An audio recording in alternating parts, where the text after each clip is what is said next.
ايه يا صاحبي؟ ايه؟ خد بالك انت مش جدع. لان احنا بعد ما خدنا دوري الابطال وقعدت اتكلمنا سوا واحنا بنتصور الصوره دي، قلت لي انا بقيت فاقد الشغف، مش لاقي منافسه. كل سنه باخد الدوري، انا عايز اشوف تحدي جديد.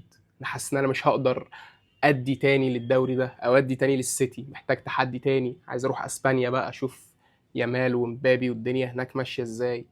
فده مش منظر واحد فاقد الشغف، ده مش منظر واحد معاه 3 بريمير ليج. 3 صح؟ معاك 3؟ معاك 3 بريمير ليج. فده مش منظر واحد معاه 3 بريمير ليج يا اسطى. الغل اللي انت بتلعب بيه ده، اللي انت كنت بتلعب بيه النهارده ده وقاعد تقطع في الواد جابرييل وتشد ده مش غل واحد، ده غل واحد محروم. يعني ده غل واحد. مثلا اتفهمها لو لعيب من اليونايتد بقاله 13 سنه ما خدش دوري. اتفهمها لو لعيب من ارسنال من 2005 ما اخدش الدوري، فتمام. لكن الغل اللي انت بتلعب بيه ده يا اسطى، انت كسبه 4 مرات ولا 3 مرات. فايه؟ ايه؟ اول من اخبرك ان دخولنا على شهر 4 وان عودة رودري لمستواه تدريجيا، ده التهديد الحقيقي لارسنال على بطولة الدوري. السكرين شوت دي، البوست ده كنت منزله على البيج بتاريخ 8/2، يعني في أول شهر 2، الفترة اللي كان أرسنال مستقر فيها استقرار فني رهيب وبيكسب تقريبا كل الماتشات، والفرق ما بينه وما بين السيتي كان حوالي 6 نقط تقريبا يعني. وساعتها لما نزلت البوست ده، كل الناس اللي بتشجع أرسنال دخلت هاجمتني بشكل مش طبيعي، كأني بتمنى فوز السيتي. لا، أنا ولا بتمنى فوز ده ولا بتمنى فوز ده، أنا راجل بشجع مانشستر يونايتد. بس أنا قلت لك، او اهو، يعني اللي انا قلته لك بيحصل. قلت لك عوده رودري لمستواه تدريجيا دي حاجه لازم انا كمايكل ارتيتا وكلاعيبه ارسنال وكمشجعين ارسنال اخاف منها. ودخلنا في شهر 4، البوست اهو، البوست اهو بالتاريخ بتاعه. قلت لكم يا جماعه شهر 4 ده حرفيا شهر السحر لجوارديولا. شهر السحر لجوارديولا. عايز تكسب الدوري من جوارديولا الغي شهر 4. اقسم بالله ما بهزر. الشهر ده كابوس، كان كابوس على ليفربول السنين اللي فاتت كلها، باستثناء طبعا السيزون اللي فات اللي ليفربول كسب فيه الدوري. وكابوس على ارسنال في كل المواسم اللي هو فكر ينافس فيها السيتي، اللي هو الموسم اللي قبل اللي فات. آه عايز تكسب الدوري من جوارديولا ومن مانشستر سيتي، الغي شهر 4. الغي شهر 4 او خلص الدوري. يعني بطولة الدوري دي تخلص قبل شهر 4. مش تخلص ان انت تحسمها، لا، البطوله كلها 38 ماتش يتلعبوا قبل ما شهر 4 يبدا. لان لو البطوله هتخلص في شهر 4 والفرق 200 نقطه، عادي السيتي قادر ان هو يجيبك في الشهر ده، عادي جدا. يا جماعه بجد مجنون. اقسم بالله جوارديولا مجنون مجنون مجنون، اقسم بالله مجنون. بيجي في شهر 4 بيتجنن، والله بيجي في شهر 4 بيتجنن. انا ما اعرفش ما اعرفش ايه ده، ايه علاقته بالحاله اللي بتحصل في الفريق. بس ده ظاهره تستحق الدراسه. اتسال في المؤتمر بتاع الماتش بتاع ارسنال، وصحفي كده عسل طلع قال له انتوا ليه، ايه اللي بيحصل لكم في شهر 4؟ ليه شهر 4 بيجي الفريق بيتحول وبتعرف تشكل ضغط على المنافس بتاعك ايه اللي بيحصل في شهر 4؟ فالراجل بقى عبقري. انا بالنسبه لي معلش حاليا جوارديولا هو احسن مدرب في العالم بيعرف يتكلم في المؤتمرات الصحفيه. بقى عبقري في الردود اللي بيردها على الصحفيين وعلى الاسئله اللي بتتوجه له.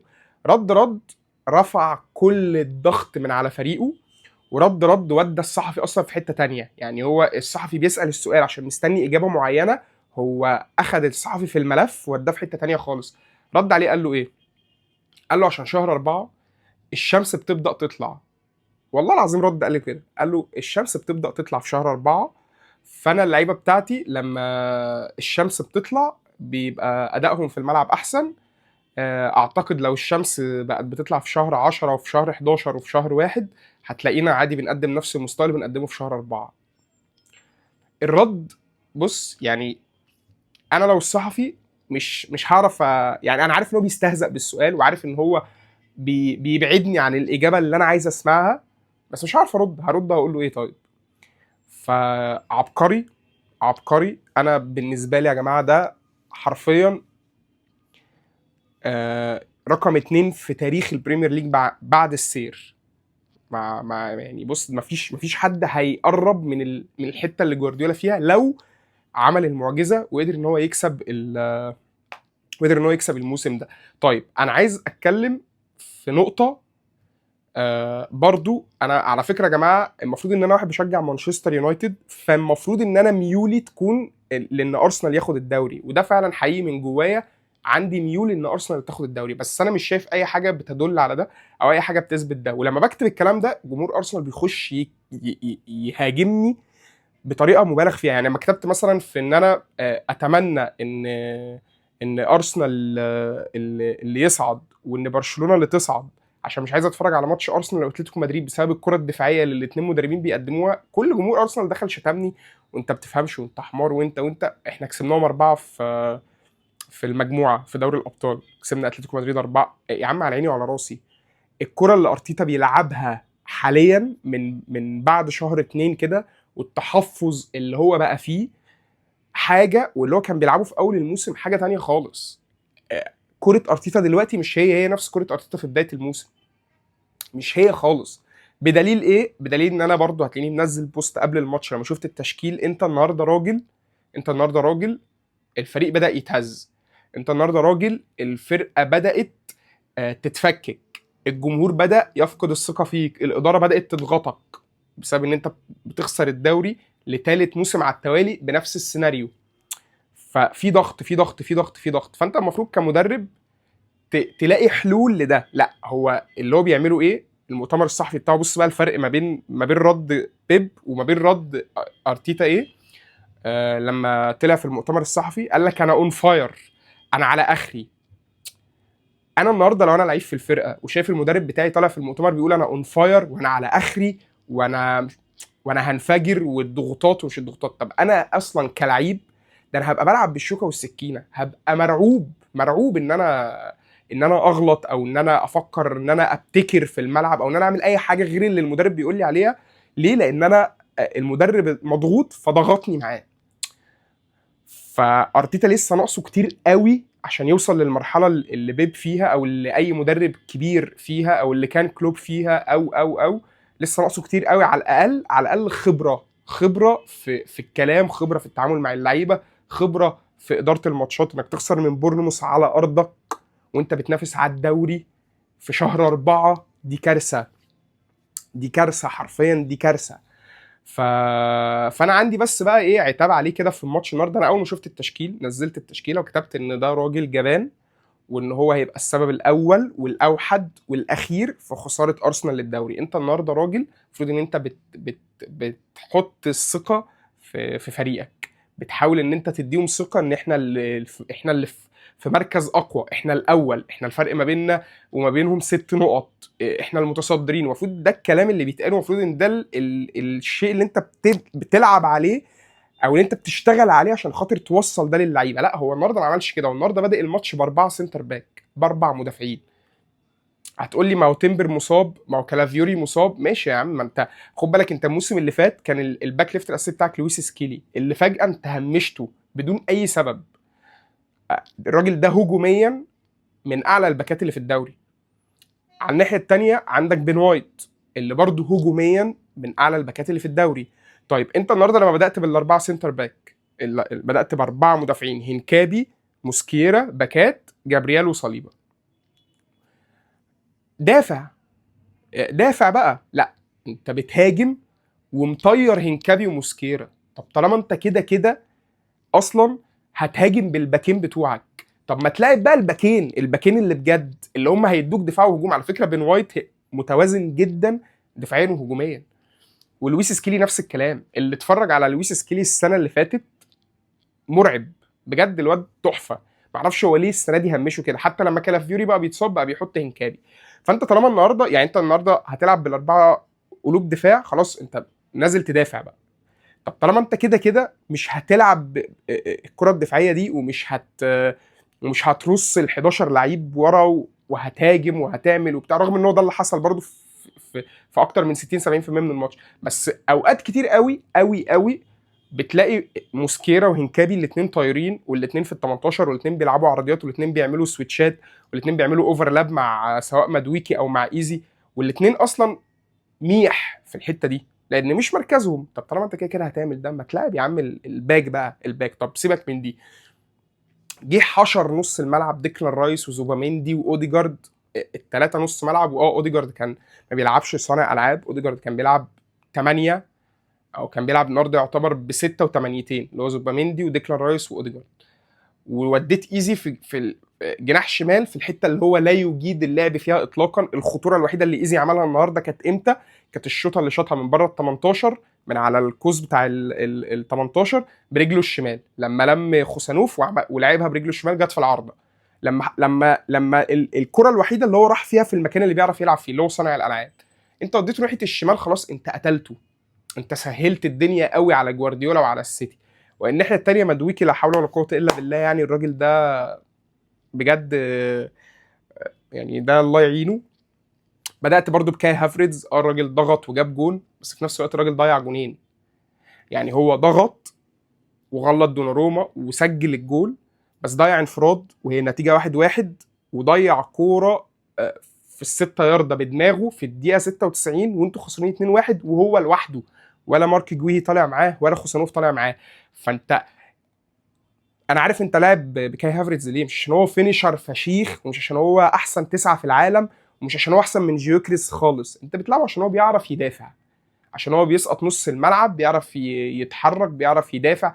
طب انت ليه محتاج كل الدفاع ده يا عم؟ انت الطرف الاقوى، انت المتصدر.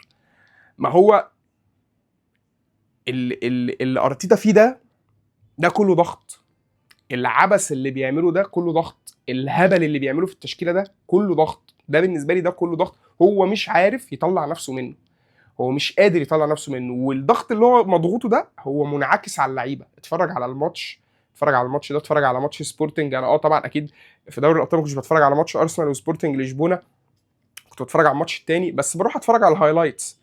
اتفرج على اللعيبه في الملعب، سبورتنج عملت ايه في ارسنال في العوده. محدش اتكلم على الموضوع ده لان محدش اتفرج على الماتش اللي خلص 0-0 في الامارات. فانا بصراحه ما كانش عندي شك ان اللي بيحصل دلوقتي ده هيحصل. مجرد ما شفت النسق بتاع الاداء بتاع السيتي بيعلى، ان رودري رجع وبقى اساسي، وانه ما بقاش بيتصاب، وان مستواه بيعلى. برناردو سيلفا جايب مستوى مش طبيعي. برناردو سيلفا النهارده عمل كوره في الدقيقه 92. الراجل ده يا جماعه كاسر ال 33 سنه او ال 34 سنه، مش عارف سنه بالظبط كام. في الدقيقه 92 وهو بادئ اساسي، وبالمناسبه بادئ اساسي كل الماتشات، بدا اساسي ماتشين الريال، بادئ اساسي في الكاراباو، بادئ اساسي في الاف اي كاب، بادئ اساسي في الدوري كله، بيلعب 90 دقيقه كل الماتشات وهو سنه كبير. النهارده في الدقيقه 92 انا شفت اوفر اتلعب من هنكابي، او من هنكابي تقريبا في الدقيقه 92. مين اللي طلعها بدماغه؟ وحرفيا طلعها ولا اجدعها سنتر باك من بين جويهي وخوسانوف، برناردو سيلفا، قبل ما كانت نازله على رجل لعيب من ارسنال. بعد ما طلعها قام راح جري قطعها تاني. الكلام ده اللي انا بحكي لك ده كله في الفتره اللي من الدقيقه 92 ل 93 ونص، في دقيقه ونص. قام جري ضغط قطعها تاني. بعد كده الكره جت لتروسارد، وتروسارد عايز يلمه، قام قطعها منه تالت. فانت النهارده بتتكلم، انت دي حاجات كلها بقى انت قاعد بتشوفها على مدار بدايه من شهر 2. رودري رجع وبيلعب اساسي، سيمينيو جاي في فورمه ساعتها مش دلوقتي. سيمينيو النهارده كان اسوأ لاعب في الملعب من ال 22 لعيب كلهم. سيمينيو كان بيهدف، اخد كريدت كتير قوي من الاهداف اللي بيسجلها هالاند. سيمينيو اخد منه في فتره تقريبا بقى هو اللي بيسجل وبيصنع. فانت بقى بتشوف ده، انت بقى قاعد بتتفرج بقالك مثلا من شهر 2، بتشوف ده بقى، بتشوف خوسانوف اللي النهارده النهارده دخل غير شكل الدفاع. خلاص الراجل اقتنع ان دياز مش هو دياز. بتشوف اورايلي اللي بالمناسبه مسجل 6 جوان في اخر شهر ونص تقريبا او اخر شهر بقى، يعني هو هداف الفرقه حاليا في الشهر اللي فات ده. اورايلي الباك ليفت اللي هو اصلا مركزه مش باك ليفت. ماتيوس نونيز بيقدم مستوى ثابت بقاله سنتين في مركز مش مركزه، اللي هو الباك رايت. فانت بتشوف كل ده. انت بتشوف النهارده بقى نونيز مع جويهي، الصفقه الجديده اللي دخلت على طول، مع خوسانوف، مع اورايلي، مع رودري اللي مستواه بيعلى، مع برناردو سيلفا اللي بيدي 100%، مع راين شرقي الرهيب. يعني راين شرقي رهيب. انت بتشوف راين شرقي النهارده حرفيا هو الترمومتر اللي بيحرك مانشستر سيتي. الواد حريف بشكل مش طبيعي، حريف بشكل مش طبيعي. بتشوف دوكو على الناحيه الشمال اللي اي فرقه بتنزل تلعب السيتي هي عامله حسابها انا محتاج 2 لعيبه قافلين على دوكو. فانت بتشوف كل ده غير هالاند بقى طبعا. فانت بتشوف كل ده وبتشوف في نفس الوقت ان ارسنال بيمشي على سطر ويسيب سطر، بيمشي على سطر وبيسيب سطر. فطبيعي ان انت هتبدا تاخد بالك ان لا، الدوري لسه ما خلصش. ف انا كواحد من الناس ما اتمناش بصراحه ان في الاخر ارسنال يخسر الدوري ده، بس للاسف الاتجاه كله رايح في الحته دي. الاتجاه كله رايح لان ارسنال هيخسر الدوري. حصل العكس انا هبقى سعيد جدا.